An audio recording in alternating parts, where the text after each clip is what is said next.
Going back to our truth over trends, as in ito po yung mga susi para itaguyod ang next generation.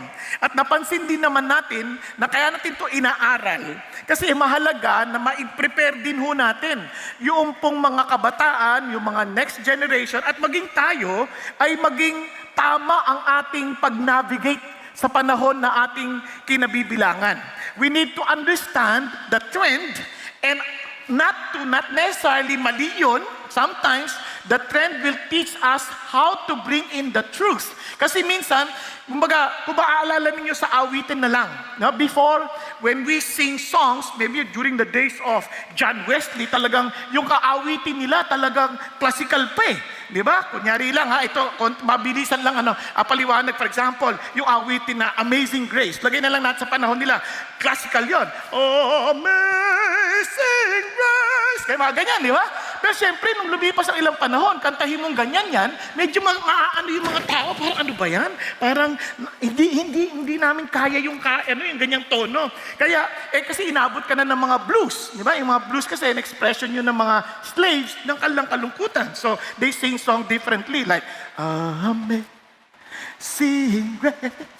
How sweet. Bagay, di ba? Parang may express nila yung kanilang puso.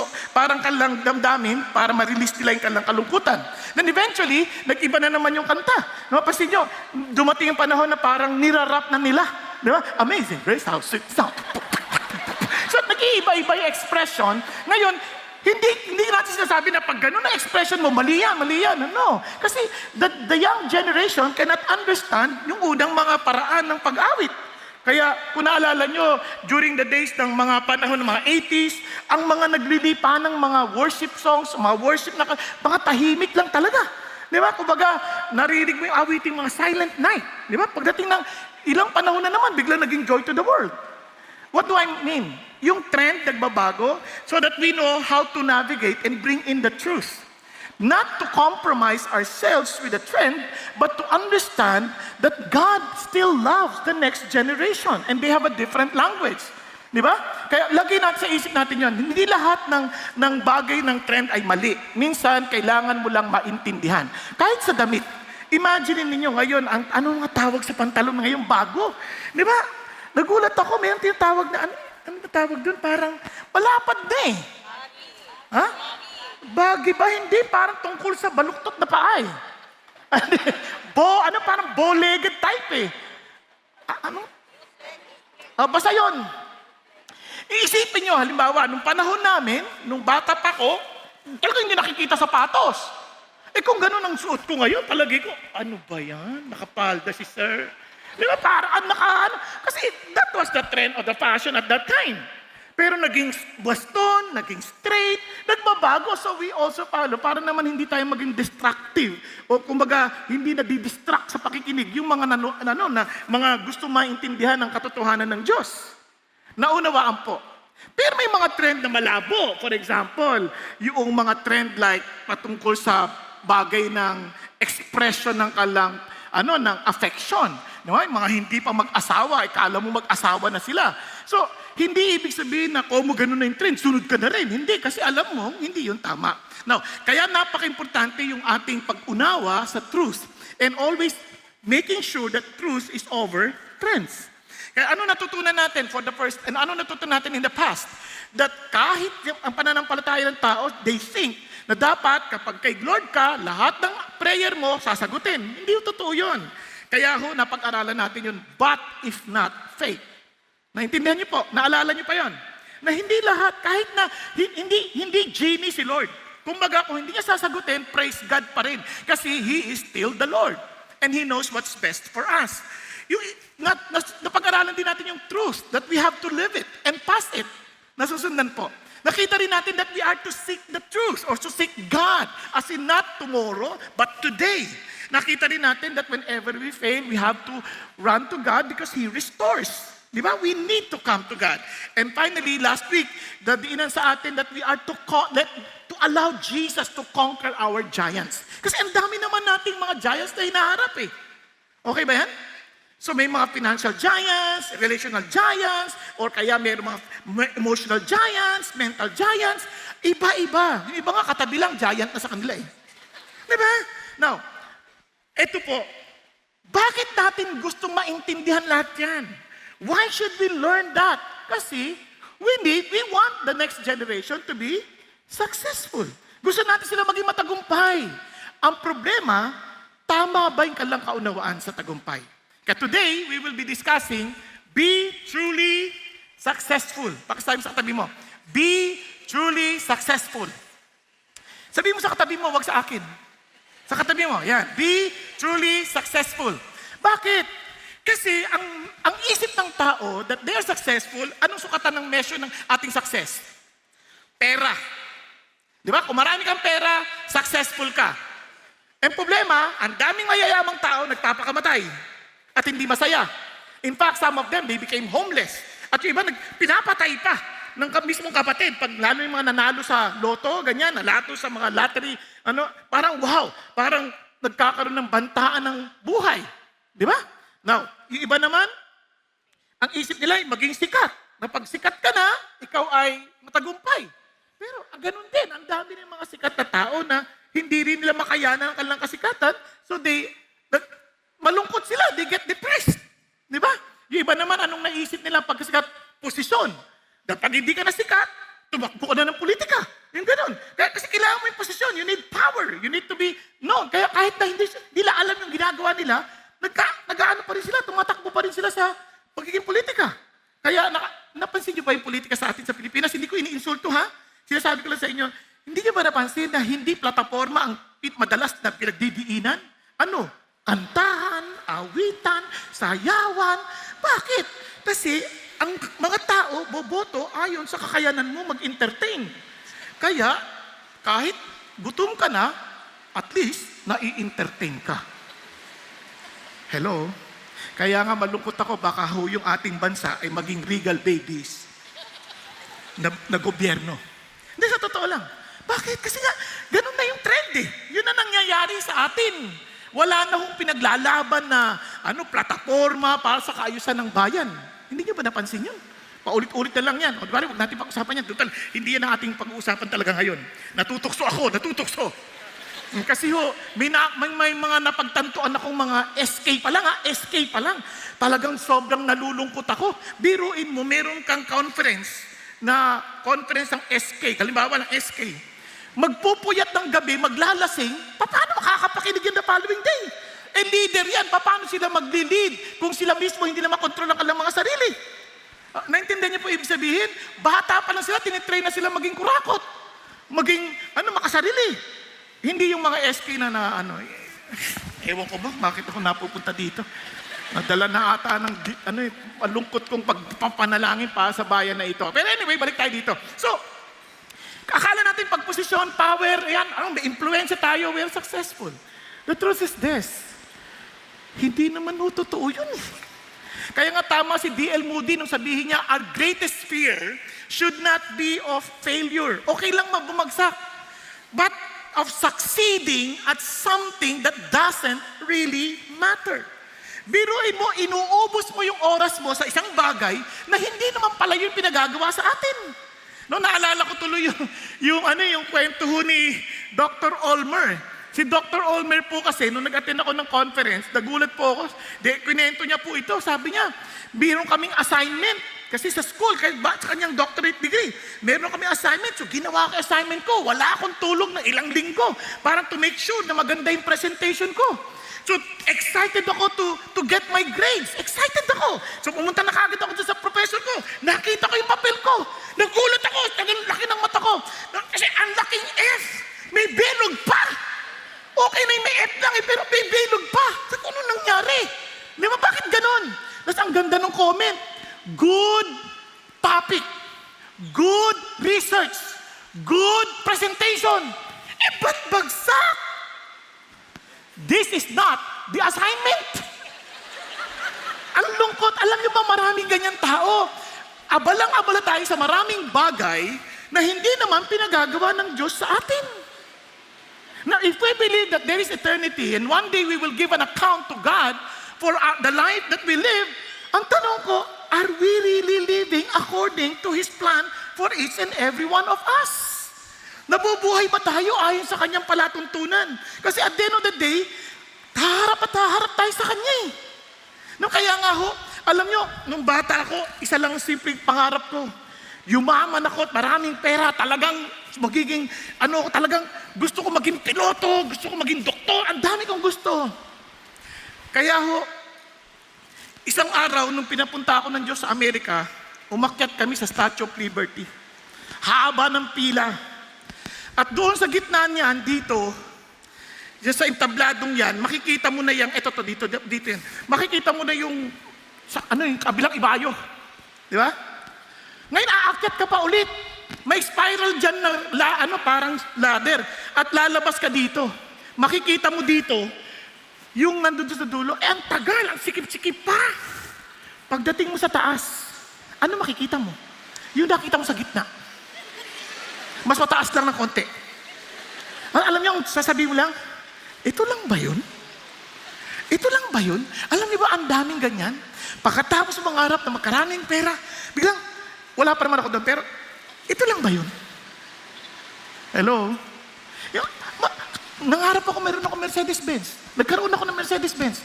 Ito lang ba yun? Ito lang pala yun? Wala naman pinagkaiba. Nangarap ako magkaroon maganda asawa ko. Ito lang pala yun. Pero buti na lang, naging Christian kami at Christian kami at dahil doon ay, ito nga yun. No. O, naintindihan niya ibig sabihin. Kinento ko naman sa inyo dati, di ba? Tinanong niya nga ako, sabi niya, sweetheart, ito, ulitin ko lang, if ever you have forgotten. Sabi niya, sweetheart, paano kaya kung di tayo Christian? Nakakulong na ako. Bakit? Bakit naman? Napatay na kita. Kasi hindi naman tayo perfect na tao eh. Di ba? To some, they would say, a moment na mapakasalan ko to, I would be the happiest person in the world. Siya ay si Alma. Napakasalan mo si Alma. Umalma. Patay. Ayoko na si Alma, si Lorna naman. O kaya naman pagkatapos si Faye. Pagkatapos naman si Maria. Lahat, subukan mo na. Wala pa rin. There's something lacking inside that you don't understand. Si Mario naman. But still, it did not answer what you are really looking for. Kaya nga, ano ba ang true success? Ang ganda-ganda ho ng sinabi ho ni Pastor Peter na definition. Sabi niya, true success is becoming all that God wants you to be. Pag-isipan niyo mabuti. Tingnan niyo yung katabi niyo. Hindi ba kayo nagtataka at nagpapasalamat hindi mo siya kamukha? Ba't tuwang-tuwa ka ng sobro? Insulto na yan. Hindi na yan tuwa.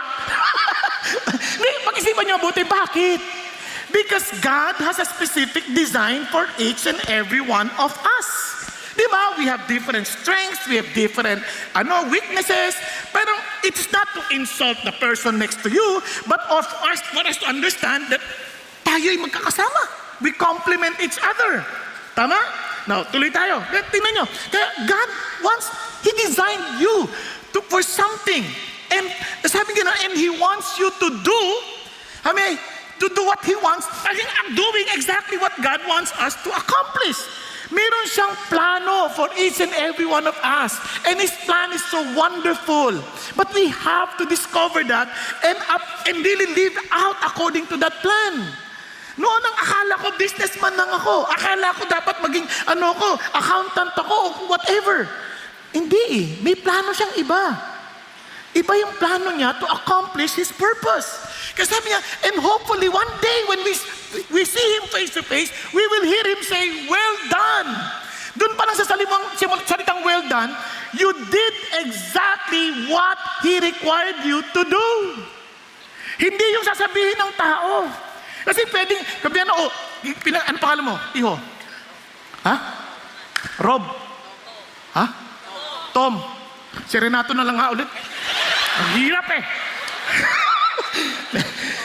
Halimbawa lang, si Renato pintor, pininturahan yan ng asul. Ang ganda ng pagkakapinta. Flawless. And everybody's congratulating. Galing mo rin ano. Kung paano mo kinulayan ng buhok mo, ganun din ang pagkakakulay mo dyan. Ang husay. Ha? Tapos dumating yung nagpapintura. Dumating si Pastor Peter. Sabi niya, anong nangyari? Renato, bakit mo pininturahan ng asul ito? Bakit hindi ba maganda? Ang ganda, di ba? Di ba sabi ko sa iyo, dilaw? Di ang layo.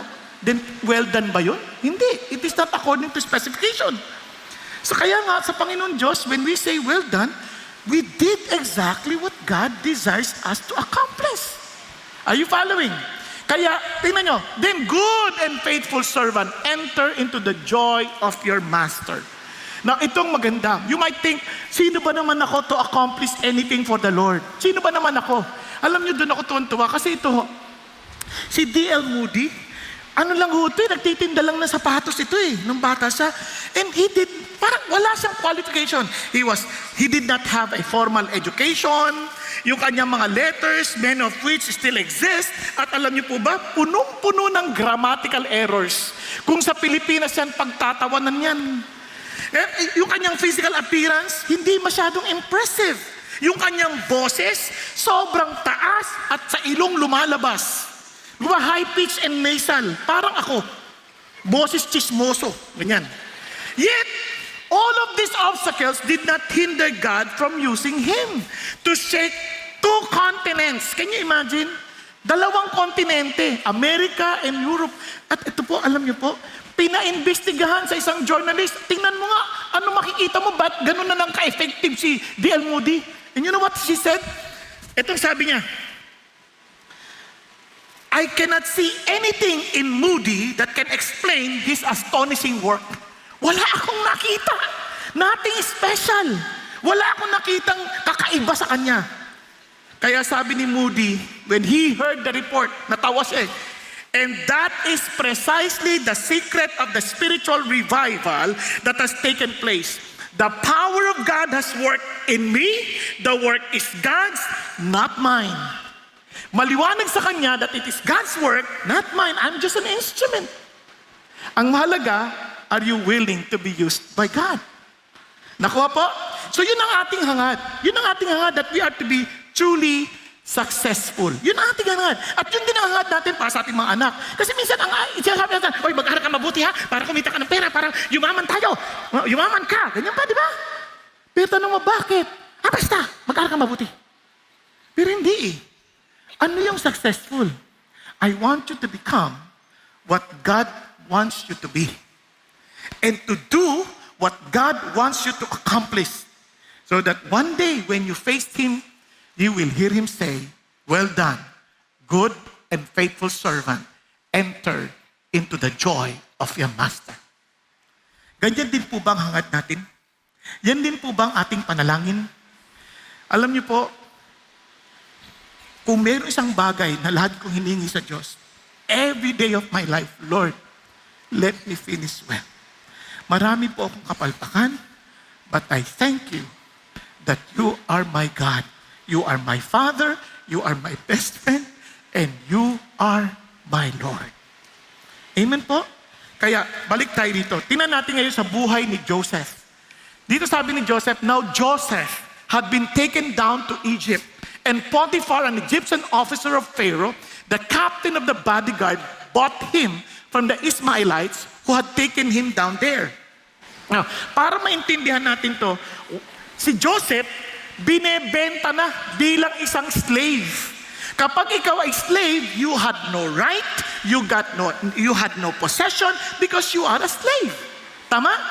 Everything you own belongs to your master. Wala kang pag-aaring sarili. Wala. Kasi sabi nga, and binili siya ng isang Potiphar, Egyptian officer, captain of the bodyguard. When you hear captain of the bodyguard, hindi to ordinaryong posisyon. In fact, kung naalala ninyo sa 2 Kings chapter 25, when Nebuchadnezzar conquered Jerusalem, ang captain of the bodyguard who conquered that particular place was Nebuzaradan. Naalala ninyo? Sino siya? He was the head of the military, of the army of Babylon.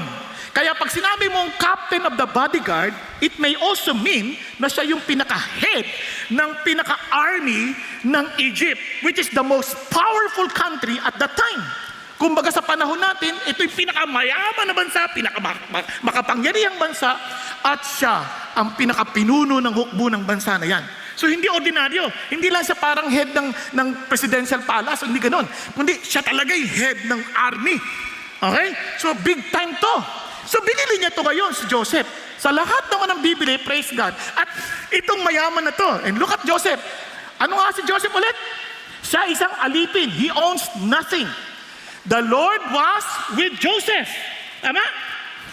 And so he became a successful man. Oh, paano siya naging successful? There's no way for him to become successful. In the standard of men, imposible. Bakit? Hindi siya magkakaroon ng sarili niyang bahay. Hindi siya magkakaroon ng sarili niyang karwahe. Hindi siya magkakaroon ng sarili niyang pag-aari. Bakit? He is just a slave. Nakuha ninyo, everything na maipon niya, pupunta sa master. Pero, he was a successful man. Bakit kamo? And he was in the house of his master, the Egyptian. Now his master saw that the Lord was with him. Amazing, no? Nakikita, it's very evident that the Lord was with Joseph. Nakikita ng master. Now, tingnan mo yung katabi mo. Can you honestly say that that person, that God is with that person? Paano mo nalaman? Well rested.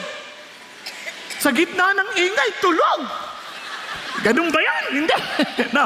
Sabi niya, mamaya, papaliwanag sa'yo paano. And how the Lord caused all that he did to prosper in his hand. Yan ang gusto natin.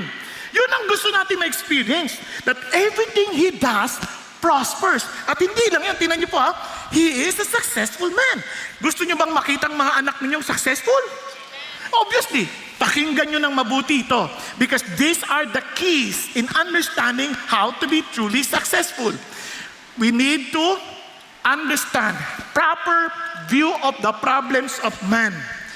Then, we are to be in the presence of God.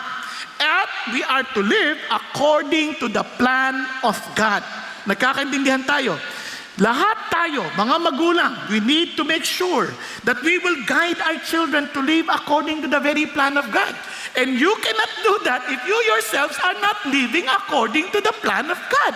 Kaulitin ko, kailangan gabayan natin sila sa palatuntunan ng Diyos. At mismo tayo, yun din ang ating hangad. Hindi lang basta tayo bahala na. Parang hindi ganon. Kaya ito, tingnan natin, ano ba ibig sabihin ng problems of man? Remember, ano sabi ulit ng Genesis? Ay, ng definition natin? Becoming what God wants to become. Tama? Yun ang ating hangad. And here is the problem. Paano napunta si Joseph sa Egypt? Bakit siya binenta bilang alipin? Naisip niyo po ba yan? So, iba sa inyo alam yung kwento, iba naman ay hindi pa. Pero sundan natin. Doon po, kumbaga sa pelikula, di ba? Parang flashback. Na? Now Jacob lived in the land where his father has sojourned in the land of Canaan. These are the records of the generation of Jacob. Joseph, ay ilang taon? 17 years. Binata, tama? Was pasturing the flock with his brothers while he was still a youth, along with the sons of Bilhah and the sons of Zilpah, his father's wives. And Joseph brought back a bad report about them to their fathers. Now, listen. Ito si Joseph, nagtatrabaho with the brothers, marami silang magkakapatid, and these brothers were supposed to be, ito yung future Israel, no? Different tribes of Israel. Nai-imagine nyo na. At ito yung pinangakuan ng Diyos that they will become a great blessing to the whole world. O ba yan? Every nation will be blessed because of them. Yun ang pangako ni Lord kay Abraham. At ipinasa yan hanggang sa pamilya ni Jacob. At ito na po. Problema, paano yan magiging magpapala na sila mismo hindi matino? Napansin niyo ba yun? Bakit? Dito pa lang, kasama niya, nagsusumbong siya, nagpapadala ng bad report. Ayon sa mga komentarista at mga scholars ng Bible, yung word na bad report, hindi niya lang sinasumbong yung ginagawa ng kapatid. Ini-exaggerate niya pa. Nagsisinungaling pa siya. para lalong bumango siya. Kunwari, sabi niya, ay alam niyo po ba, natutulog siya habang nagpapastol kami. Pero pag ginawa niya, hindi lang siya naglalaboy. Naggagala siya. Pagbalik niya, pagod na pagod, tulog na. O, napansin niyo, dinagdagan niya yung kwento. Samantalang yung natulog lang sa pagod. Tapos bibigyan na ng bad report. Hindi lang yun. Kinatay niya yung isa sa mga tupa. Pinagbebenta niya sa mga tao. Dinagdagan niya na naman. Dapat kinatay lang dahil wala kami pagkain. Nakukuha ninyo? Baka hanapin niyo sa Bible, ha? Pinapakita ko lang sa inyo yung possibility na pwede niyang gawin. Kaya meron siyang bad report, ine-exaggerate niya. So itong si Joseph, there is a brewing. Lumalabas unti-unti the real nature of him na punong-puno ng nagiging sinungaling at mayabang. Nakuha? Bakit? Bakit siya ganyan? Now Israel, ayan na, loved Joseph more than all his sons because he was the son of his old age and he made him a varicolored tunic. Naalala niyo si Joseph, nagtrabaho siya for 7 years para mapangasal niya si Rachel.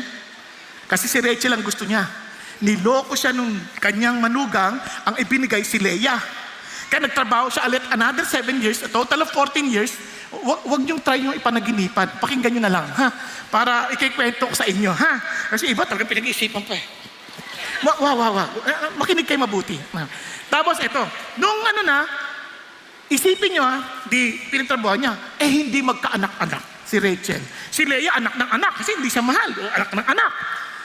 Nung nagkaanak na, ito na yung panganay, si Joseph, since he is the love of his life.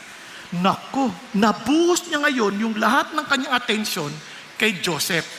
Pag sinabi mong varicolored tunic, hindi lang ito basta maraming kulay. It is full of ornaments, as in rich ornamental robe, deserving for a prince. Ganun ang tingin, parang prinsipe ito. Kaya magandang robe ito. Kaya parang iba si Joseph. So, kung ikaw yung paborito, ngayon hindi mo masisisi si Jacob, ha?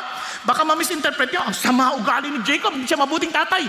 Totoo, hindi siya mabuting tatay. Kasi yung tatay niya, ganun din. Naalala niyo, ang paborito ni Isaac, si Esau. Naalala nyo? Kaya mana-mana lang yan eh. Kaya akala nyo, yung pagiging paborito, mabuti, hindi mabuti yan. Dapat mahal natin silang pantay-pantay. Dapat lahat sila, nararamdaman lang sila lahat ay paborito mo. Okay ba yan? Pero itong bagay na to, paborito si Joseph. So ano nangyari? His brothers saw that their father loved him more than all his brothers. Kitang-kita pa naman yung kanyang pagiging favoritism. And so they hated him and could not speak to him in a friendly terms.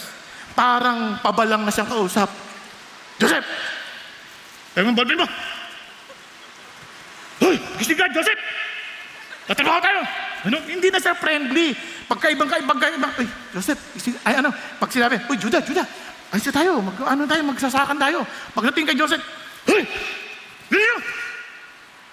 Kakain na tayo! Galit! Di ba? Parang, hindi ko yung sinasabihan ko si Joseph. Dinadramatize ko lang. Sabi na tutulog ka? sorry. Tulog ka ulit. No. So, balik na. So, hindi na maganda. Tuloy, hindi na maganda yung... So, ito naman si Joseph, siyempre, hurt people. Tama? Pag nasaktan ka, mananakit ka rin. Kaya sa inis niya, siguro, nanaginip.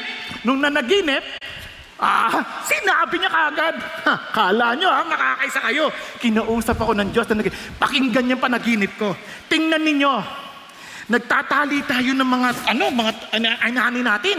At yung sa akin nakatayo. Lahat kayo naglukuan. Parang sinasabi niya, luluhod din ang mga tala. Nakuha ninyo? Bata siya. Asar na nga yung mga kapatid mo. Nagmamalaki ka pang ganyan. Pwede mo naman sana hindi na lang sinabi. Para wala nang away. Tama? Anong sinasabi ko? Meron ng brewing na evil inside of Joseph na yung kanyang yabang dahan-dahan nang umaangat. Dahan-dahan na siyang yayabang. Ngayon, hindi pa siya natigil. Nagkwento na naman siya ng panibago na namang panaginip. Di ba? Sabi nga, now you had still another dream. Sinabihan na ng tatay niya, tumihimik ka na. Hindi na tama yan. Pero hindi kinakalimutan nakalimutan ng tatay niya yan. Sabi niya rito, he related to his father and his brother. Sabi niya, and what is this dream that you had? Sabi niya, shall I, your mother and your brothers actually come to bow ourselves down before you to the ground? But his brothers were jealous of him. Galit na galit sila. Now, ano yung problema ni Joseph? Kung ang isip niyo dahil kaya siya napunta sa Egypt, dahil sa inggit ng mga kapatid, dahil sa masama nilang tangka, nagkakamali tayong lahat. Bakit? Ito ang problema ang dapat natin maintindihan. Never to fix the blame whenever you have problems. You are to fix the problem. And in order for us to fix the problem, we have to identify the real problem. Okay pa tayo dyan? Hello? Ano ang nakikita niyong problema ni Joseph? Ano? Yung sarili na niya na hindi niya nakikita. But God sees the problem. Kaya He brought this problem out nang sa gayon to protect him from becoming evil and at the same time to protect the brothers to kill him. Kasi papatay na siya mag-isa eh. Naalala nyo? Tinapon na nga siya sa balon eh. Hindi ko na babasahin yung passage, basahin nyo na lang. Tinapon na sa balon, yung word na dump. Ibig sabihin that he was left in that place to die. Wala, kung hindi siya kukunin, patay siya, sigurado. Kaya buti na lang, nagbago isip ng isa, sabi, hindi, pakinabangan na lang natin. Di ba, benta na lang natin, may pera pa tayo. So binenta nila. It was the Lord protecting both of them not to kill each other. Are you following? So the Lord is still in control, although hindi obvious. Now, tingnan nyo, kaya every time you have problem, and even our children, whenever they have problem, first, don't spare them from problems. Minsan ang tendency ng mga magulang, ayaw natin, yung hirap na dinaanan ko, ayaw padaanin sa aking mga anak, hindi ko papayagan. Kaya sila naghihirap. Hindi pwede. Pag may assignment, huwag kayong gagawa, hayaan nyo sila. Tulong lang kayo, huwag nyong gawin. Minsan pati lola, nakikialam. Sila gumagawa ng assignment ng anak, ng apo. Wag! Sisirain niyo yung buhay ng anak ninyo at apo ninyo. Bakit kamo? Kasi they need to learn how to live a life based on the pressure that they're experiencing every day. They need to be prepared. Look at God. The problem that He allowed Joseph to experience is something that He's doing to prepare Joseph for His plan in his life. Okay ba tayo? Okay pa kayo? Parang malungkot kayo eh. Kaya sabihin mo sa mga, kung sabihin niyo yung anak niyong maliliit, sabihin niyo, pasensya ka na. Padadaanin na talaga kita ngayon. Kailangan mong matuto. Alam niyo, naalala niyo yung paru-paro? Di ba? Yung nalalabas na may, hirap na hirap. Naawa yung isang isang bata. Kinupit. Kawawa naman. Dahil doon, hindi na nakalipad. Hindi niya alam na yung pala habang nag-i-struggle na ganun, magsisikret ng maraming fluids yun to strengthen the wings. Kaya para makalipad siya ng maayos. Dahil sa tinulungan, hindi nakalipad ng maayos. Yung butterfly was not able to experience its fullest potential. Ganun din sa ating mga anak. Listen to this. Comfort destroys potential. Hello? Ulit. Pakisabi sa katabi mo. Comfort destroys potential. Okay ba yan? Kaya, tandaan ninyo, necessity is the mother of all invention. Kaya okay lang mahirap minsan. God allows that, unang-una, for our own good. Tingnan nyo, samahan nyo ako sa 1 Corinthians 10:13. Kapag may Bible kayo, ito makikita ninyo. Ano sabi? No temptation has overtaken you, but such is common to man. Wala namang pagsubok na hindi common sa lahat eh. Hindi mo sasabihin, ako lang may ganito. Sa lahat naman ng problema, ba't ako lang ang nabigyan ng ganito? Huwag kang mag-alala, hindi totoo yan. Parang pati mukha akong pangit-pangit, ba't ako lang ba talaga to? Medyo, pero hindi totoo yan. Sabi ng Lord, hindi totoo yan. It is common to everybody. Would you believe kahit mga artista na ang gaganda na ng mukha, ang gagwapo na, nagkakaroon pa ng insecurity, they still feel na somebody else is better than them. You know why? Because the moment you focus your life with your beauty, you will always feel that somebody else is more beautiful. Kapag ang mini-worship mo is your wisdom, you will always think that somebody else is wiser than you. Laging ganun yan. Kaya dapat naintindihan mo, teka muna, hindi yan ang buhay. But may kanya-kanya tayong gift mula sa Panginoon Diyos. Okay ba yan? Okay pa tayo? No, tuloy tayo.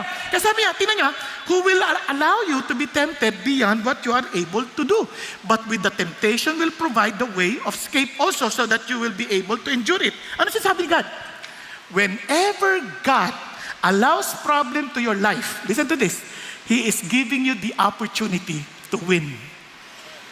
Problems are opportunities to victory. Paano nalalaman ng tao na mayroong Diyos ang Israel? Dahil may Gulayat na hinarap si David. Kung walang Gulayat, wala siyang pagkakataong maging matagumpay. Hello? Kaya pag may problema ka, dapat matuwa ka. Yes! May pagkakataon na naman ako magtagumpay. Amen po? Okay kayo? Sabi niyo pa, amen. Amen na, ang hirap-hirap ng buhay ko. Hindi, totoo yan. Huwag nating katakot yan. Tingnan nyo. Tingnan nyo, sabi ng Panginoong Diyos. Consider it all joy, my brethren, when you encounter what? Trials? Trial? Hindi.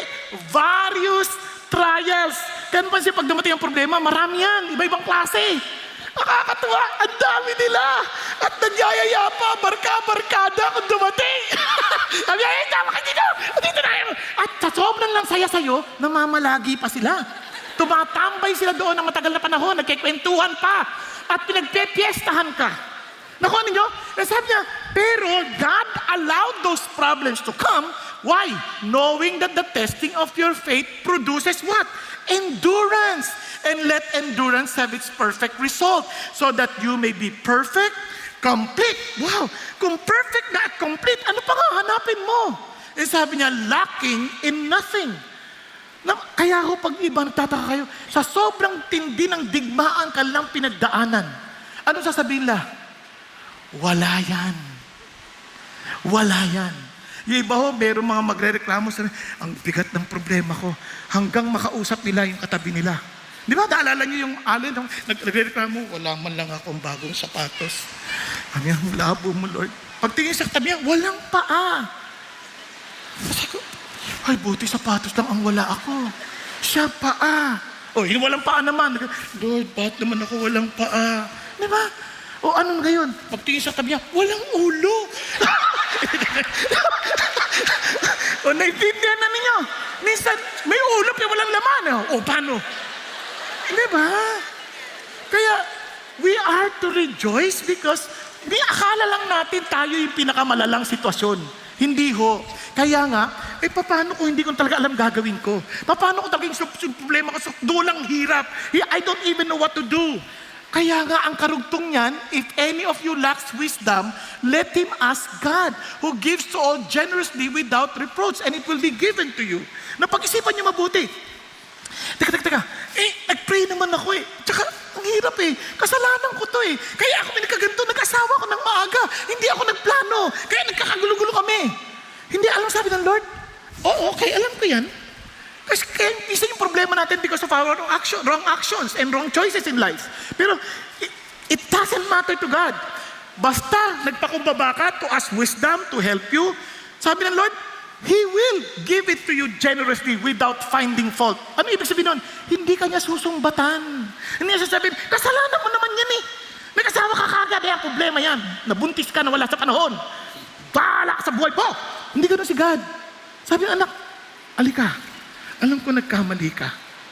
Natutulungan kita, tuturuan kita. Yun ang ating Panginoon Diyos. Amen? Kaya when we come to God, ano sabi niya? He must ask in faith without any doubting. For the one who doubts is like the surf of those sea and tossed by the wind. Marami tayong mga pagkakamali sa buhay, but we need to admit it and bring the matter to God. Itong amazing part. Sabi niya, pag hindi ka nagtitiwala, then you cannot expect anything from the Lord. Kaya nga si David, itong sabi niya, trust Him at all times. Paano? O people, pour out your heart before Him. Buhos mo sa Diyos. Yung puso mo. Hindi ko siya sabing, problema, wala yan. Hindi. Buhos mo sa Panginoon, Lord, ba't ang dami ko ganitong problema? You trust God, you bring your concern to God. Lord, bakit lahat ng pasukin ko negosyo, palpak? Bakit? Sabihin mo sa Lord. Hindi galit, kundi may galang na sa sayo, Lord, ba't ganito? Lord, lahat ng pasukin kong kurso, lagi akong bagsak. Bakit? Di ba? Buhos mo sa Diyos. Mag-google ka, sasagutin ka niya. Hindi ka nag-aaral, anak eh. Pag-aaral ka. Hindi naman yan automatic na paggising mo, may katalinuhan ka na kaagad. Dahil nag-pray ka. Hindi. Kailangan mo makinig sa bawat instruction na kanyang ibibigay. Bakit ka mo? Sabi ng Panginoon Diyos. Napakaganda ng kanyang paalala. Trust in the Lord with all your heart. And do not lean on your own understanding. Lahat, sabihin mo, Lord, bawat hakbang, Lord, ano ba gagawin susunod? Anong gagawin susunod? Then look at, in all your ways, acknowledge Him. Sa lahat ng gagawin mo, ano gagawin? Ano gagawin? Acknowledge Him. And He will make your paths straight. So, in other words, ito na yung pressure. Lord, ito po yung gusto kong mangyari. Lord, tulungan mo ako rito. Hindi ko talaga makita eh. Then you acknowledge Him every part of your action. Lord, paano ko gagawin to? Paano ko sosolve itong problema ko? Then you listen to Him. Don't manipulate the situation. Trust in God. Nagkwento ko sa inyo yung kwento ng aking anak. Nag-aral ng pagdodoktor. We asked every step of the way and the Lord took care of her. Naintindihan po? Kasi wala ka, kasi ka aasa kay God. Kaya nga, kung mapapansin ninyo, ang pangalawang prinsipyo is His presence. Yung presence ng Diyos. Now listen to this. I'll test you.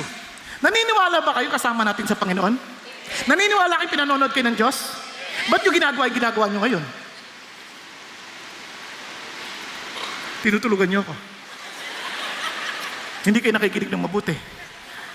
Tapos mamaya nakuha niyo out of context yung yung pinanonood, yung pinakikinggan ninyo. O paano?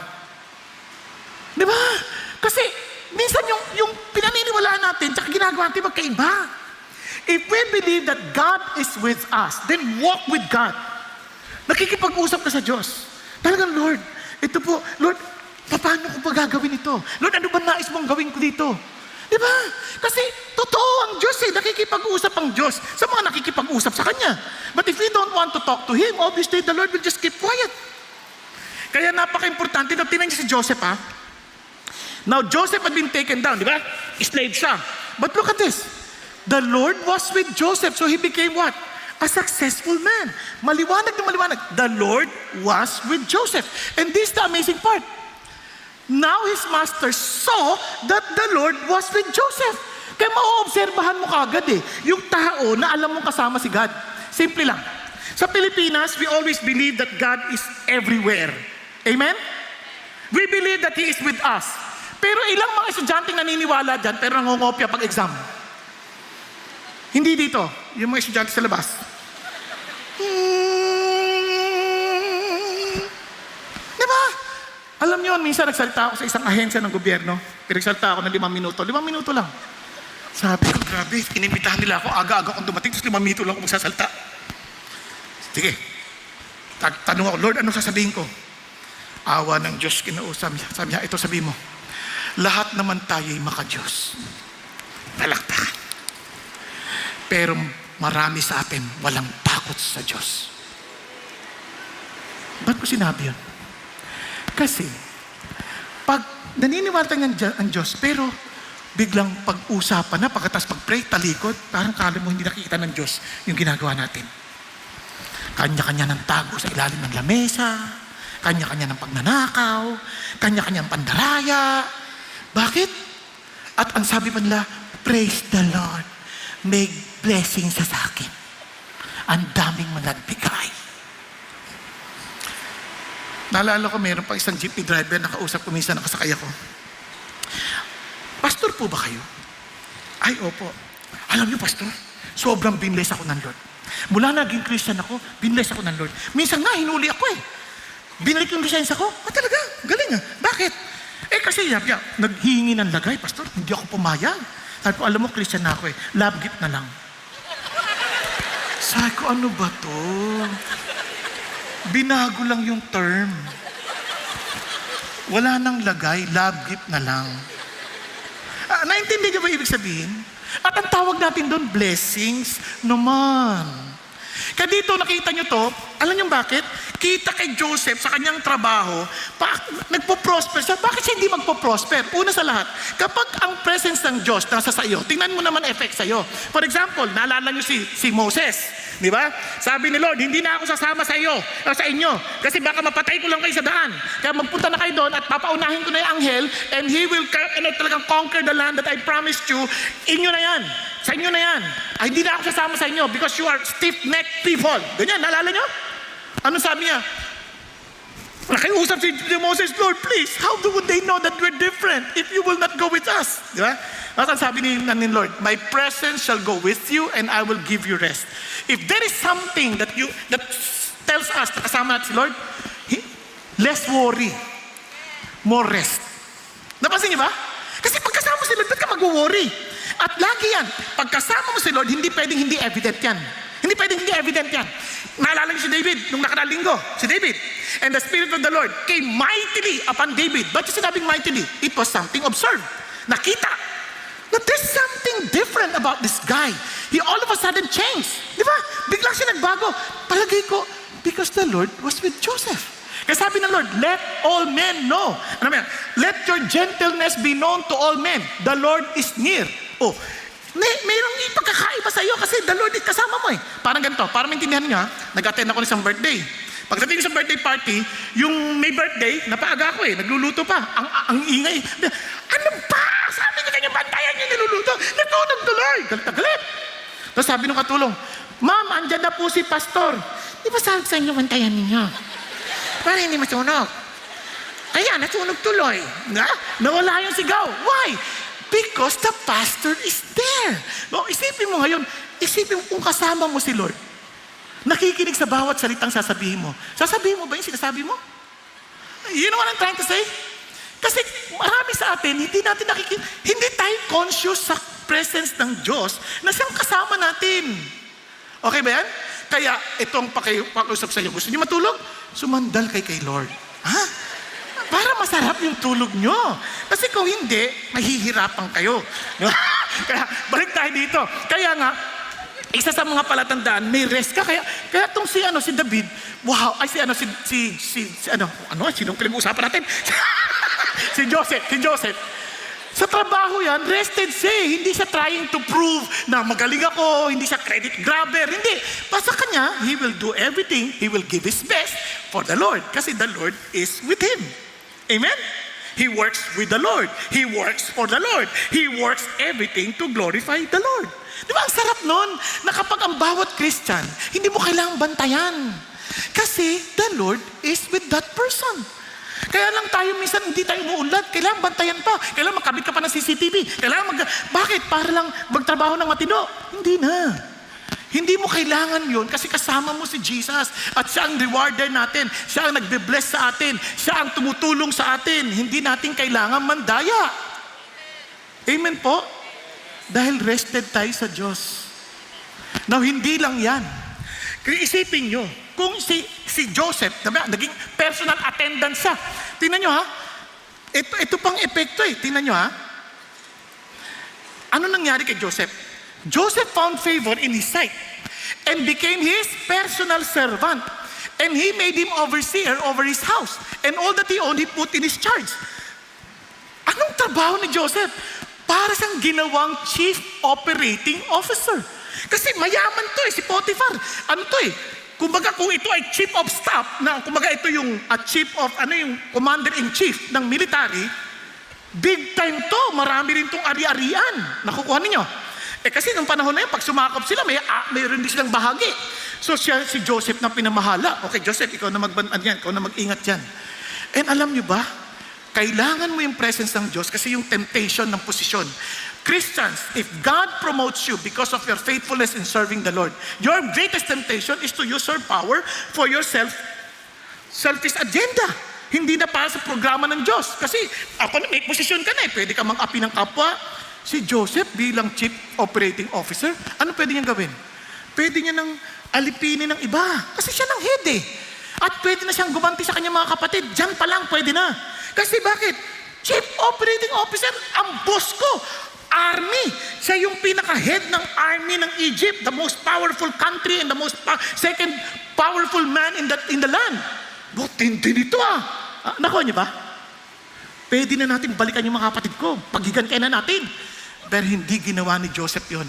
Because the Lord was with Joseph. Anong ginawa niya? Verse 5. It came about that from the time he made overseer in his house. Look at the words. And over all that he owned, the Lord blessed the Egyptian house on account of Joseph. Thus the Lord's blessing was upon all that he owned in the house and in the field. Anong ginawa ni Joseph? He blessed the people. He used the power that God gave him, the power, his position, to bless people.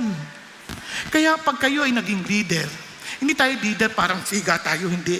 Gilagay tayo ng Diyos para maglingkod sa tao at i-bless natin yung tao. Hindi blessing na para lang gumaan ang kanilang buhay, kundi blessing na matagpuan din nila ang tamang buhay.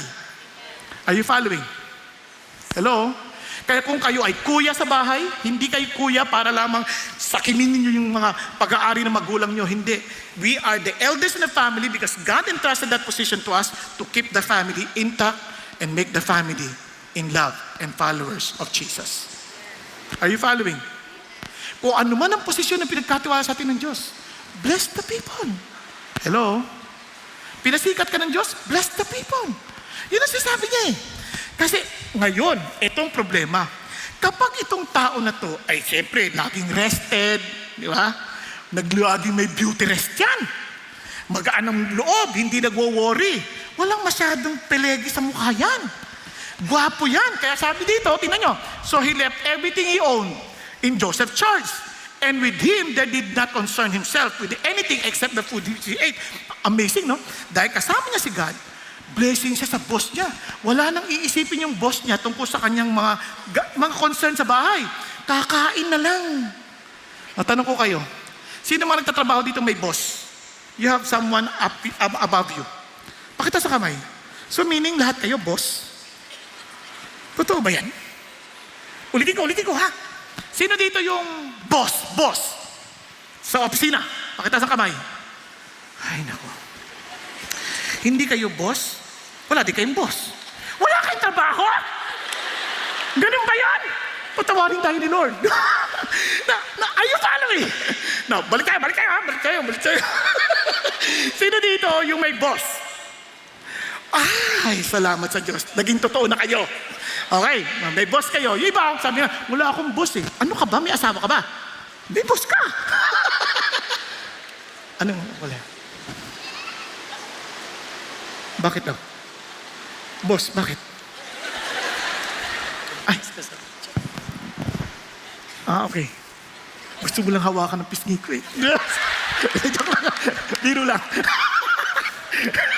Balik tayo ha. May boss ka. Na ano?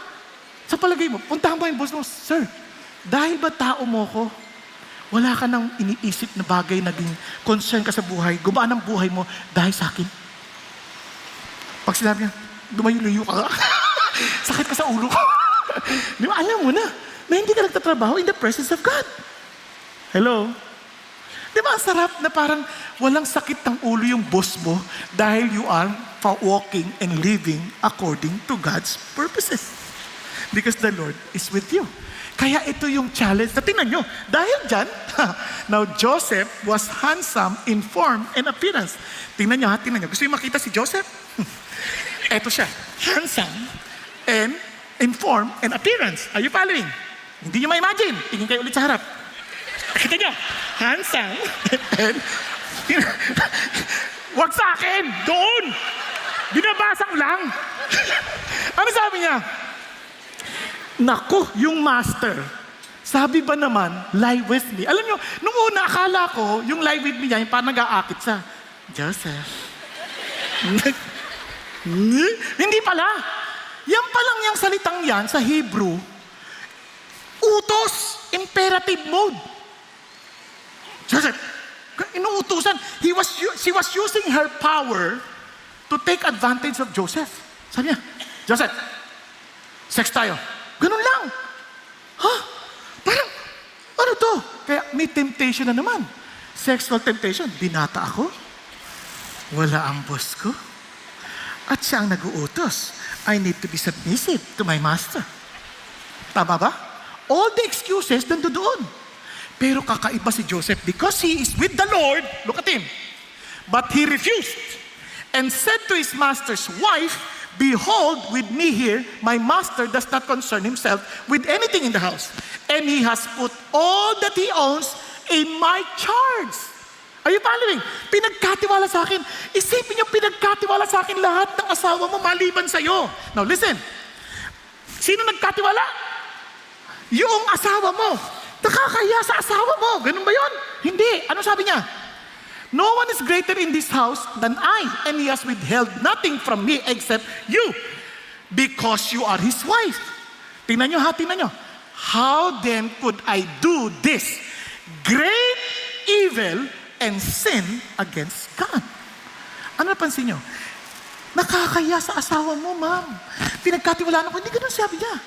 Paano ko magagawa ang karumal-dumal na kasamaan na ito laban sa Diyos? Kasi yung lahat ng pinagkatiwala ng asawa mo, Diyos ang nagkatiwala sa akin yan. Hindi naman siya. Kasi promotion does not come from men, but it comes from God. So, lahat ng meron ako, galing sa Diyos yan. Hindi ko magagawang ganyang sukdulang, kasi yung salita, yung sex na yan, sukdulang sama. Bakit? Unang-una, may asawa ka. Pangalawa, hindi kita asawa. Kasi yung sex outside of marriage, hindi lang yan basta kasalanan, sukdulang sama. Are you following? Minsan hindi natin naiisip that in the presence of the Holy God, yung sin of sexual sin is sobrang sama. Minsan may excuse, wala yun, si David nga nagkasala eh. Ay, ano ba naman to? Hindi mo naintindihan kung paano nagdusa si David because of his sin. Yan ay sukdulang sama. Hello? Andiyan pa kayo? Now, tingnan nyo kung bakit sukdulang sama. Si Paul nagbigay ng paliwanag. Do you not know, yung katawan mo ay membro ni Kristo? Katawan ni Kristo, bahagi ng katawan ni Kristo. Pag ginamit mo yan sa kasamaan, ginagamit mo yung katawan ni Kristo para sa kasamaan. Palagay mo, gusto ni Jesus yan? So, kontra yan sa kagustuhan ng Panginoon. Tama ba? O, tuloy tayo ha. "Shall I then take away the members of Christ and make them members of a prostitute?" Now, yung prostitute, wala namang asawa yan. So, hindi excuse yung, may asawa ka na. Hindi. Ito, walang asawa to. Prostitute, wala siyang asawa. May it never be. Now, bakit? Do you not know that one who joins himself to a prostitute is with one body with her? For he says that two shall become one flesh. Now, tinan yung talino ni Paul. He is advanced in his time. Tinan sabi ni Paul. Ganito yan. Ang sex, regalo ng Diyos yan, kasama ang pag-entrust ng iyong buong pagkatao sa asawa mo. Kaya if you enter into a sexual relationship with someone that you're not willing, na walang commitment of marriage, parang sinasabi mo, gusto ko lang gamitin yung katawan mo at i-satisfy yung pleasure ko, pero hindi ko ini-entrust ang buong pagkatao sa iyo. Naintindihan po? Kasi the two shall become one flesh. The idea, itong sex na ito ay para pag ginawa mo, dapat ibinigay mo na rin ang buong mong pagkatao dyan sa tao na yan. Nagkakaintindihan. Bakit? Because the moment you become, for example, you are married, your body no longer belongs to you, it belongs to your spouse. Hello? Ang hangad mo is to give pleasure to your spouse, not to yourself. Kaya yung iba, hindi naman ako sa babae. Nag-pornographic materials lang naman. I did it to myself. No, you're wrong. Yung ginawa mo yan sa sarili mo, that is the most selfish act that you did. Because the body is no longer yours. The body belongs to your spouse. Hello? Andiyan pa kayo? Now, baka ano ba yan? Kapatid, hindi ko to sinasabi para mag-guilty ka. Sinasabi ko to because God wants us to be protected from sinning. Are you following? No, kung nagkamali tayo, the Lord is always welcome to, we are always welcome to be restored. Kung willing tayo magpaayos. Kasi tayo rin ang kawawa. Kasi imaginein mo, the one who joins himself to the Lord is one spirit with Him. Magka-class. Kumbaga, hindi sila, align. Mag-aaway yan. Kaya walang peace. Wala, hindi ka masaya. Hindi, after na magawa mo, parang sobrang dami mong iniisip na parang kakahiyan, ang daming problema, hindi mo maintindihan. Nawawala ka. Kaya may kinento nga si Pastor Peter kanina. Sabi niya, yung leader, kinaunselan niya eh. Sabi niya, nagawa mo eh. Biro mo, ano ka sa sekretarya mo, tapos ikaw naman magpipreach. Paano mo nagawa yun? Ang ginawa na lang niya, inalis na lang niya sa isip niya si God. Para lang matahimik siya. Pero akala niya matatahimik siya. Kasi lalabas at lalabas yan. Kasi lahat ay tago mong mabaho, mangangalingasaw din yan eh. Naintindihan po? Kaya habang maaga, ibigay mo na kay God at tapusin mo na. Okay ba yun? Hello? Ang Diyos ay napakabuti. Hindi siya nagpapabaya. Gusto niya tayong tulungan. Kaya, sinabi niya, ito na nangyari. Kaya itong pinapaalala ko sa inyo. Tuloy tayo ha. Paano natin gagawin? Flee immorality. Every other sin that man commits, it's outside the body. But the immoral man sins against, look at the words, his own body. Sama na epekto sa, do you not know that your body is a temple of the Holy Spirit who is in you, whom you have from God, that you are not your own, for you have been bought with a price, therefore glorify God in your body. Pwede mo bang pakilakalabit yung katabi mo? Yung katawan mo, hindi na iyo yan. Binili na yan ni Jesus. Ngayon, kung ayaw mo, palagay ko, hindi ka papag-aari ni Jesus. Okay lang tayo? Okay lang? No, nagkakanindihan tayo ha? Maliwanag ha? Ulitin natin ha? Yan ay sa Panginoon na. So, ang problema, akala nyo ba yung tukso minsan lang? Di ba? Hindi mo! Hindi ko magagawa yan! Akala nyo minsan lang. Alam ginawa ni babae. And he spoke to Joseph day after day. He did not listen to her to lie beside her and be with her. Pero mo, Joseph!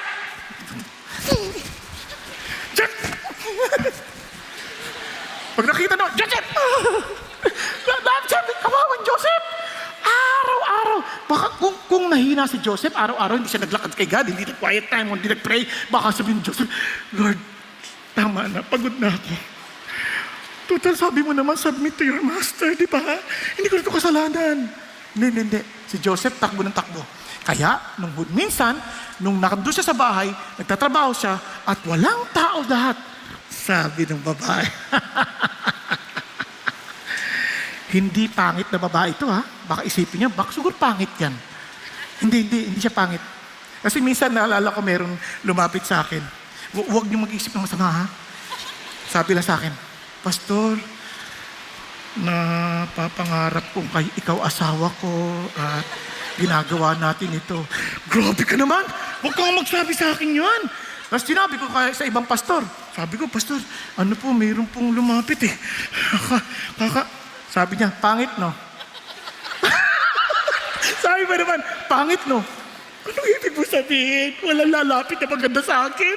Oh, may sakit naman. Eto maganda to. Kasi mayamang itong si Potiphar eh. Imposibleng pangit ito. Pero, anong ginawa ni Joseph? Tingnan yung ginawa ni Joseph. In-apply niya yung ginawa sabi ni Paul. She caught him by his garment, saying, lie with me. And he left his garment in her hand and fled and went outside. Nagtatakbo si Joseph, naiwan na yung balawal, nakatakbo. Joseph, ka dito! Ay, ayoko. Takbo! Wow! Talagang bilib ako kay Joseph. Talagang handa nang tanggalin yung jacket. Tapos, nagsisigaw ngayon itong babae na to. Parang ngayon, uso yung fake news. Kaya huwag kayong magpapaniwala sa mga news, ha? Baka sabihin nila, ganito ginawa nito, ganito na. Relax ka lang. Kasi, eto sabi niya, what she saw that he had left his garment in her hand and had fled outside. She called to the men of her household and said to them, see, he has brought in a Hebrew to us and to make sport of us. He came to me and lie with me. Grabe, kakayasa, nagdrama-drama. Nagsisigaw ba naman ng rape? Nakuha ninyo? Type niyo ba yan? Ano nangyari? Naniwala ngayon. Kasi nagsisigaw eh. Direktukuhan yung mga tao. Siyempre, mga inggitero din yung mga ibang trabaho doon. So she left his garment beside her until his master came home. Then she spoke to him with these words, the Hebrew slave whom you brought to us came into me to make sport of me. And I raised my voice and screamed, and he left his garment beside me and fled outside. Thus now, when his master heard the words of his wife, when she spoke him saying, this is what your slave did, his anger burned. Now, alam niyo ba, Hindi ko na ma-imagine, hindi ko alam, hindi na sinabi kasi dito, no? Kapag nagalit ang lalaki, sa inis, parang napendeho ka, ano kayang na pwede niya nagawa? Pwede hindi niya saktan si Joseph ng siya. Pwede niya ipag-utos, gulpin niyo yan. Tama ba? So anong gagawin mo? Ito yung isang tukso na mabigat na dinaanan ni Joseph. Joseph master took him and put him into jail. The place where the king's prisoners were confined, and he was there in the jail. Wala kang kasalanan. Kinulong ka, sumunod ka na nga sa Lord. Lord, bakit ganun? Alam niyo yung pakiramdam? Sobrang frustration. Ganyan yung na-experience ko noon. Nandun ako sa tabing dagat na inilexile ako. Sabi ko, Lord, ano ba ginawa akong mali? Bakit ako kailangan ganituhin? Kaya tatalon na ako, gusto magpakamatay. Hindi ko alam kung umabot kay Joseph yun, ha? Pwedeng mangyari yun. Pero, ang bait na lang si God nangusap sa akin ng time na yun. If you give up in the day of adversity, your strength is so small. Wala kang karapatan to speak about my word. Kaya sabi niya, balik ka. Sabi niya, opo. Sabi niya, kung hindi ka makakatakbo with men, how can you run with horses? Nung pagsabi niya, hanap na ako, pray ako sa Panginoon Diyos. I spend time in prayer. So naisip ko si Joseph, siguro nag-struggle din. Sobrang lungkot. But, remember, in the presence of God, there's fullness of joy. Kaya nga, balik ka ulit sa Diyos. Kapag down na down ka, takbo ka sa Panginoon. Because in His presence, there is what? Fullness of joy. Doon mo lang marirecover yan. Magkakaroon ka ng pananaw na hindi normal. Na kasi makikita mo yung kamay ng Diyos. Kaya, but the Lord was with Joseph and extended kindness to him and gave him favor in the sight of the chief jailer. Mismo yung chief jailer, nakita yung kamay ng Diyos sa kanya na natuwa sa kanya. Mabait na bata ito. Hindi ko maintindihan, ba't ito nakulong dito? Mabait ito. Kaya binigyan siya ng pabor. Anong ginawa? The chief jailer committed to Joseph charge all the prisoners who were in the jail. Sabi niya, yaman din lamang, matalino ka, mabait ka. Ikaw na mamahala sa mga bilanggo rito, ha? Now listen, alam nyo yung bilangguan, hindi ordinaryong bilangguan sa kanila. Yun ay bilangguan ng mga opisyal ng pamahalaan. Ibig sabihin, hindi ito yung kapareho ng mga city jail. Di ba? Ito ay medyo mga political prisoners, ganun, mga government officers, doon kinukulong. Nakuha natin. So, nandun si Joseph. Now, maaring sabi niya, hindi. Pero tinan niyo, dahil kasama niya si Lord, the chief jailer did not supervise anything under Joseph's charge because the Lord was with him. And whatever he did, the Lord made to prosper. Now listen to this. Lahat tayo dumadaan tayo sa kalungkutan ng buhay. Mga bagay na hindi natin maintindihan. We might say, bakit nangyayari to? Bakit wala naman akong ginawang masama? Listen, run to God. Because His presence is heaven to us. Are you following? Masasabi natin, Lord, your presence is heaven to me. Hindi bali nang wala ako kahit ano, basta kasama ko kayo. Nakakaintindihan. Kaya, alam nyo, hindi ko alam paano ko ipapaliwanag. There was a time, I was just appreciating God with all the blessings I received. But I felt that God was so distant. Parang ang layo ng Diyos sa akin. Lord, bakit ang layo ninyo? But parang biglang hindi niyo ako kinakausap. Sabi ko, Lord, hindi ko po ito kaya. Kunin niyo na lang lahat itong bagay na ito. I don't need this. I need you more than anything. Alam niyo, yung bait ng Diyos. Nangusap siya. Sabi niya, biglang ginamit yung kantang, alam mo anak, you're too busy with the ministry that you have forgotten me. I miss my time with you. Pag sabi ng Lord na I miss my time with you, iyak ako ng iyak. Sabi ko, Lord, I'm so sorry. I'm so sorry. Kaya ho, I make sure that God is always first in everything that I do. Because I don't want to hear Him say again, I missed my time with you. Are you following? So, balik tayo ngayon. So, with that in mind, hallelujah, na pag may problema tayo, huwag nyo isipin, iniwan na ako ni God. Hindi. Always remember, maaring masabi mong, God is nowhere or God is now here. At ang ganda nito, ang pangako ng Diyos, itong sabi ng Panginoon, stay away from the love of money for I will never, alam niyo bang original translation yan? I will never leave you nor forsake you. Yun ang pangako ng Diyos. Hello? Pakisabi sa katabi mo, God will never, never leave you nor forsake you. Hello? Parang ayaw nyo na. Para kayong niiwan na ng Diyos. Sabi, ulit. Pakisabi nyo, kasi kailangan din. Ang problema natin, minsan hindi na natin alam yung pangako ng Diyos eh. Kasi hindi na natin binabasa yung kanyang salita. If we are truly experiencing and practicing His presence, naku, lahat ng gagawin natin kasama siya. Magluto ka, kasama mo si God. Mag-drive ka, kasama mo si God. Manood ka ng pelikula, kasama mo si God. Makipag-usap ka sa tao, may magpapakounsel, nagpipray ka sa Lord, kasi kasama mo si God. Nagkaintindihan niya ibig sabihin? Kaya always walk with God. Practice His presence. Nag-aaral ka, kasama mo si God. Sabi ko sa anak ko nung nag-prepare siya sa board exam, sabi ko, you always talk with the Lord. He will teach you what to do. Kasi noon, naalala ko, nung sumali ako sa paligsahan, hindi ko alam sasagutin ko eh. But I want to win. Nag-aaral ako, nag-prepare ako. Hindi ko alam paano sasolvin yung problema. And sabi ko, Lord, nag-usap na tayo, di ba? Mananalo ko. Paano ko sasolvin to? Pinakita ng Lord, paano? Nasolve ko. Tapos sabi nung teacher, habang hinintay namin yung result, sabi ng teacher, may mali sa problema, hindi na sasolve to. Alam niyo, sabi ko sa teacher, no, ma'am, tama po yung problem. Tama po. So solving ko sa harap, sabi niya, solving mo dito sa harapan. Sinolve ko, sabi niya, paano mo nalaman yan? Tinuruan ako ni Lord. Di ba? Yun ang cheating na allowed. Kasi si Lord kausap ko, walang nakikita. Tapos alam niyo, dahil doon alam ko na panalo ko. And true enough, I won the contest. Di ba? Kasi bakit? God is with us. And finally, dahil alam natin na ang Diyos ay kasama natin, ito lagi tayo dapat naka-plug in. Alam niyo yung difference ng windmill at electric fan? Ang windmill, walang initiative yan. Lagi lang naghihintay ng hangin para kumuha ng power. Ang electric fan, pinalalamig niya ang mga maiinit na kapagkakataon dahil naka-plug siya sa power. Nagkakaintindihan po. If you are plugged with God, you will be a blessing to many. Are you following? Kaya sabi mo sa katabi mo, plug with the Lord and be a blessing. And finally, the plan of God. May plano ang Diyos sa buhay natin. Listen, napaka-importante nito. Lahat ng nangyari kay Joseph, may plano ang Diyos. Kaya napakaganda ng sinabi ng Panginoon. Tingnan niyo sabi ni Joseph, para maintindihan natin. God sent me here before you. Bakit ano nangyari? Kasi gusto ni Joseph, sabi niya di ba nagkaroon ng chief baker, na-meet niya, tsaka yung cupbearer. Di, mga malulungkot sila. Bagamat siya ay nakakulong din, concerned siya doon sa kapwa niya nakakulong. Dahil binigay ng katiwala sa kanya eh.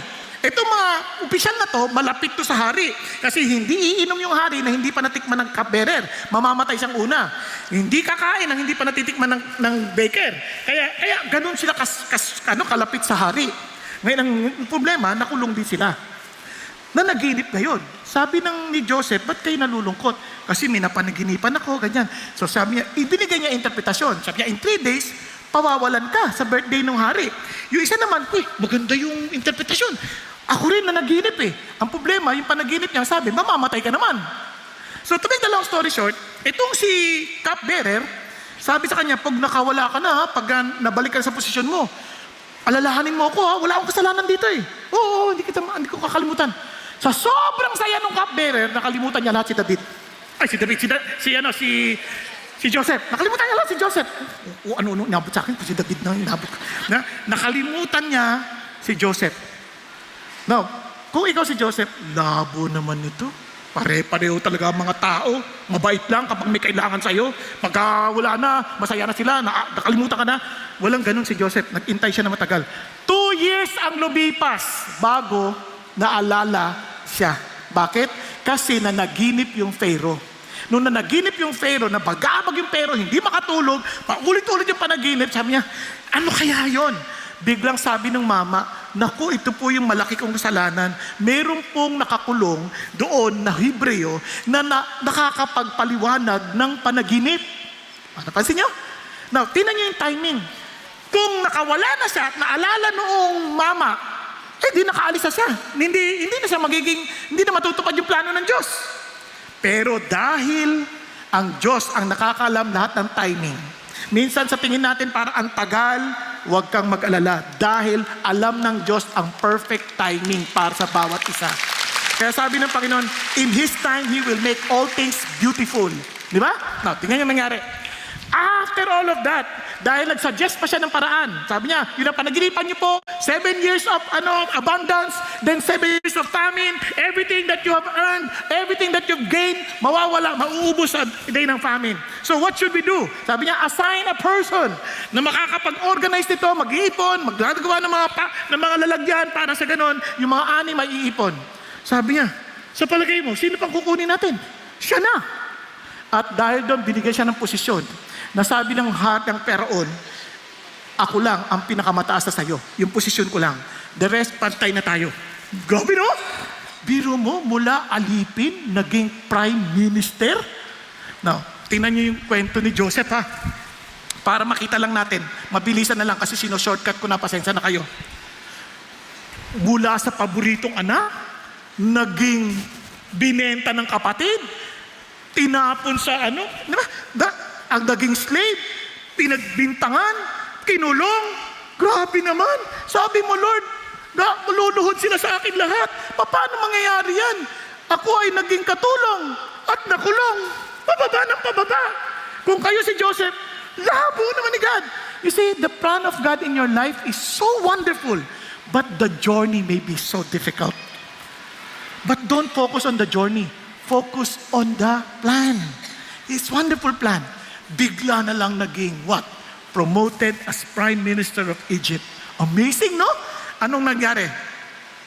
Sabi ho ni Joseph, ito na, balik tayo sa sabi ni Joseph, God sent me here. Kasi yung mga kapatid niya parang hiyang-hiya malaman na si Joseph, nagsiluhod na sila sa kanya Natupad na yung pangako ni Lord.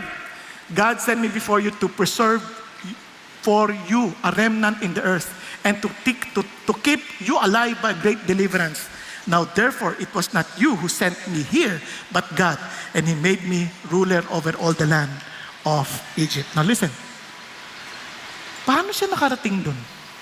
Kung hindi siya nakulong, makikilala niya kaya yung chief cupbearer? Kung hindi siya binenta bilang alipin, makakarating ba siya sa Egypt? Pag-isipan ninyo. Parang lahat malabo, no? Minsan, parang di mo maintindihan mga nangyari sa buhay mo. But just remain faithful to the Lord and you will be surprised on how God will fulfill His promise in your life. Amen?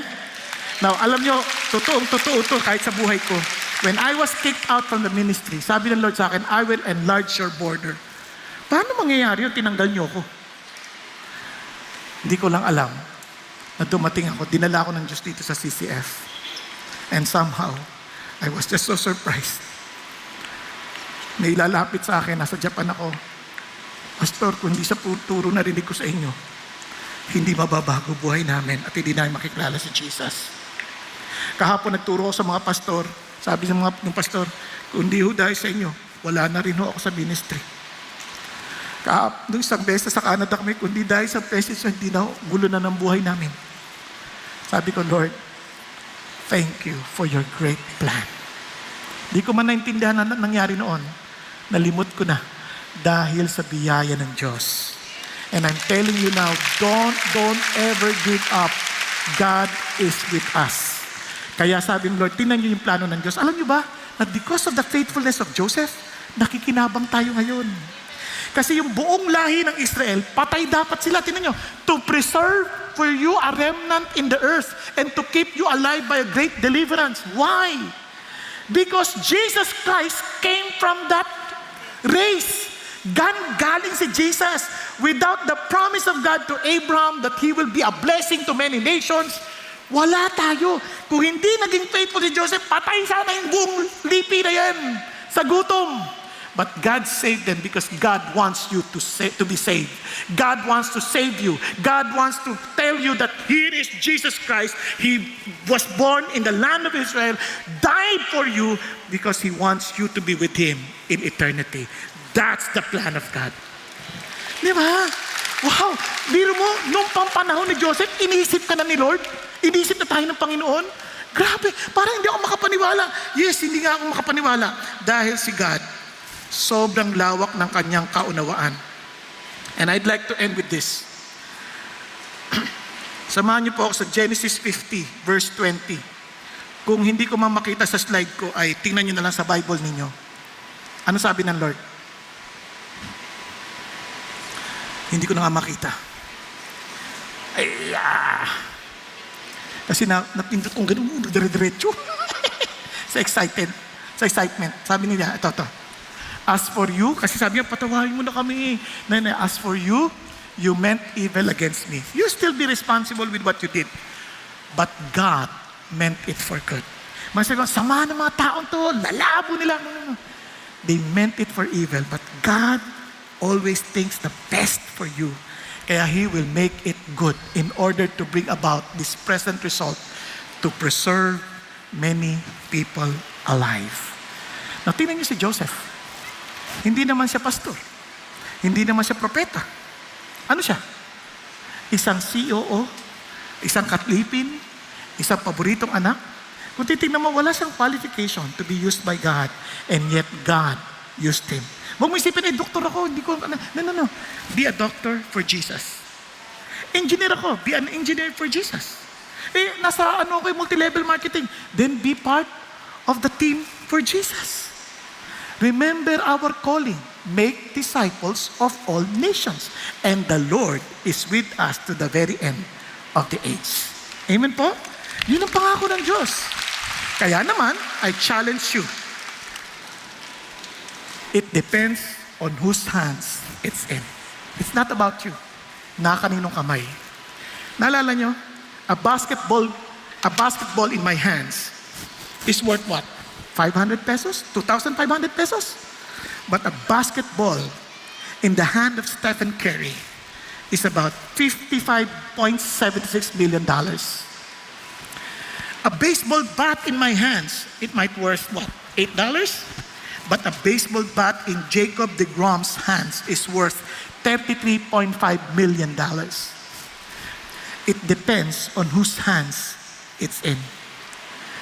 A tennis racket in my hands, baka pamalo ko lang yan, hindi ako marunong mag-tennis. But a tennis racket in Serena Williams' hands is worth $94.8 million. Because it depends on whose hands it's in. A rod in my hand. Yung rod, tangkay. Pwedeng pamalo sa mga asong para mangangagat sa'yo. Baka magalit yung mga animal dyan, ha? Pag mangangagat lang. But a rod in Moses' hands will part a mighty sea. It depends on whose hands it's in. A slingshot, yung tirador, sa kamay ng mga bata, isang lang laruan. Pero sa kamay ni David, it's a mighty weapon that will kill Goliath. Because it depends whose hands it's in. Ang isang pako sa kamay natin may produce a birdhouse. Pero a nail in Jesus' hands will bring salvation to the whole world. Because it depends on whose hands it's in. And friends, your life in your hands may end to nothing. But your life in the hands of Jesus will be used for His greater glory. Not only for this purpose, for this time, but for throughout eternity. The question is, kaninong kamay ka naroroon? Are you in His hands? Tayo pong lahat ay yumuko sandali at pumikit. Kayo lang nakakalam ng totoo niyong kalalagayan sa buhay. If you are in God's hands, you will place totally yourself to Him, totally trusting Him, following Him, knowing Him, loving Him, and living for Him. Ang tanong lang ho ay, talaga bang binigay mo na ang iyong buhay sa Kanyang kamay? Kapatid, ikaw lang nakakaalam. Huwag kang pupunta sa Diyos na kamay niya, pag Linggo, pag Lunes ay wala na naman. Give your life totally to Him. He's waiting for you. Sabi niya, come to me those who labor and heavily laden, and I will give you rest. Come. Give your life to Jesus. He's waiting for you. Kapatid, if somehow God is speaking to your heart, and God wants you to decide to make a decision, say, God, I want to be in your hands. Lord, let me live for you. I may not truly understand everything that's happening in my life, but I thank you that you do. So I lay my lives upon you. Hold on me, Lord. Let me live solely for you. Kapatid, if God is speaking to you, just raise your hand to the Lord with all humility. Sabi mo, Lord, papakumbaba ako sa inyo. Lord, I want to put my life. Lord, I just accept your invitation to be in your hands. Thank you, Jesus. Yes, yes. Okay, Maya. Yes, yes. Hallelujah, hallelujah. Thank you, Jesus. Thank you, Lord. Hallelujah. Thank you, Jesus. Thank you, Lord. For those who raised their hands, will you please pray with me? Lord Jesus, I accept your invitation, Father God, and I place my life into your hands. Lord, let me trust you fully. Let me live for you fully. Let me do what you want me to do and help me to become what you want me to become. Thank you, Jesus. And Lord, help me to finish well in this life, that I may hear you say, well done, good and faithful servant. Thank you, Lord Jesus, that you want us to trust you. You want us to believe in you. You want us to follow you. Lord, allow me to be a committed follower of you. Thank you, Jesus. I submit my life to you. Thank you for dying on the cross for me, that I may live. Thank you, Jesus. And Father God, I pray for the rest of the congregation. Lord, may you allow all of us to trust you, Father God. Thank you, Lord, that we may not fully understand everything, but thank you that you do. And Lord, we submit ourselves to you and every family we represent. May your blessing be upon us and may your plans be fulfilled in our lives. Allow us to faithfully cooperate with you, knowing that you have the best, Lord God, for you have in your heart what is best for us. And Lord, thank you. Thank you, Lord, that you will surely fulfill this. Because, Lord, you counted everything before it happened. Thank you, Lord, that even before the foundation of the world, you have already thought of us. Thank you, God. In Jesus' name we pray. Hallelujah. Amen and amen.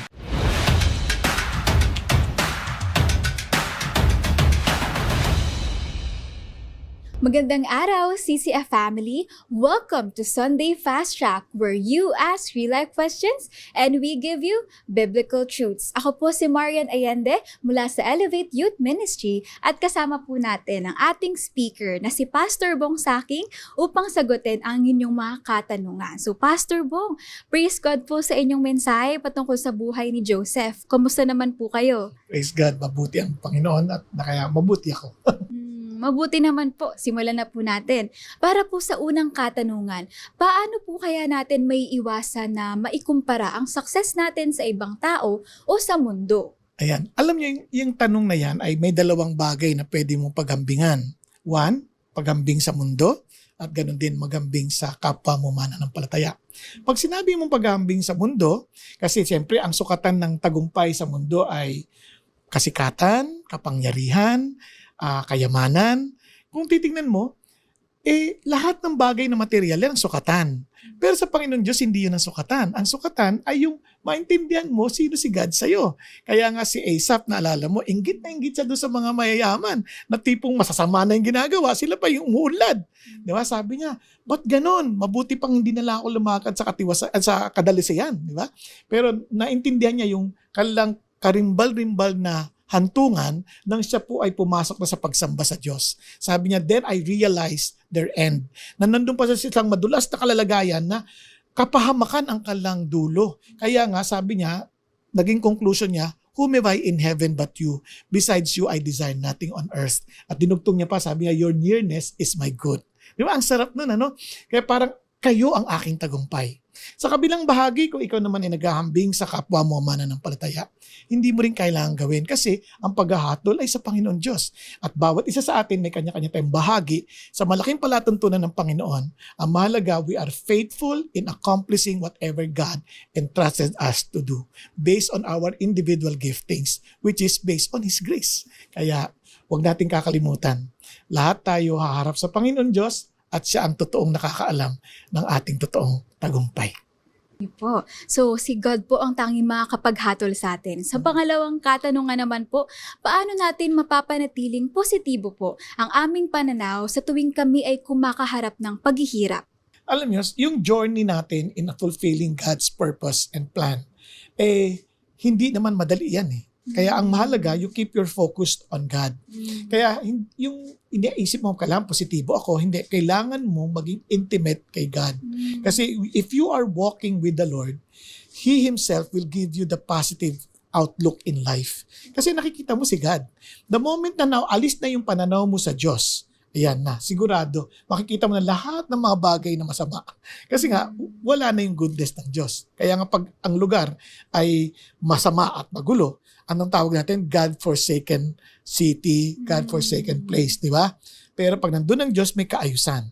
So, para manatili yung ating pananaw na tama, tumingin tayo sa Panginoon. At anong sabi ng Panginoon Diyos? Whatever is true, whatever is noble, whatever is pure, whatever is of praiseworthy, let your mind be on those things. Di ba? Ikaw mismo magdi-decide. Dito ako kayo. You keep on meditating the Word of God, keep on praying, keep on communicating with the Lord, and keep on walking by the Spirit of the Lord. Kaugnay po ng pangalawang katanungan, ito naman po sa ikatlong katanungan. Maari bang maging blessing in disguise po ang mga problema namin sa buhay? Nako, lahat ng problema ay blessing. No, kung nasa Panginoon ka, walang problema na hindi blessing. Bakit? Unang-una, no temptation has overtaken you which is not common to man. But God, look at the words, is faithful that He will not let you be tempted beyond your strength. And the temptation itself will give you a way out in order for you to endure it. So ang puso ng Diyos, when He allows something to happen, kung ito man ay problema, talaga in disguise yan, it is to bless us. Para to give us the opportunity to be victorious. Kung walang problema, paano ka magkakaroon ng pagkakataong magtagumpay? Hindi lang yon, it also sanctifies us. It helps us to become better, to become the person that God wants us to be. Kaya blessing yan. At pangatlo, bukod sa may opportunity ka to be intimate with the Lord. Kasi kung may problema ka, sino tatakbuhan mo? Si Lord. The more you get to know Him. Kaya sabi nga ni David, nung nakaharap niya si Goliath, sabi niya, this day, they will know that there is a God in Israel. It's an opportunity to know the Lord. Si Joseph had that opportunity. Daniel had that opportunity. Kumbaga lahat ng mga ginamit ng Diyos, despite their imperfection, sila ay lalong lumago sa pagkakilanlan sa Diyos. Amen. Praise God po sa inyong pagsagot sa aming mga katanungan, Pastor Bong. Pero bago po tayo magtapos, ang Intentional Discipleship Conference ay magaganap muli this coming January 23 to 25, 2025 na may temang Truth and Love Inseparable. Mayroon po tayong nakakasabik na plenary speakers and workshops na nakahanda para i-equip kayo. Ang main hall tickets po ay sold out na, pero wag po kayong mabahala kasi meron pa naman po kayong pagkakataon na makakuha ng overflow tickets. Just visit the idc.org.ph and that's it for CCF Sunday Fast Track. God bless po!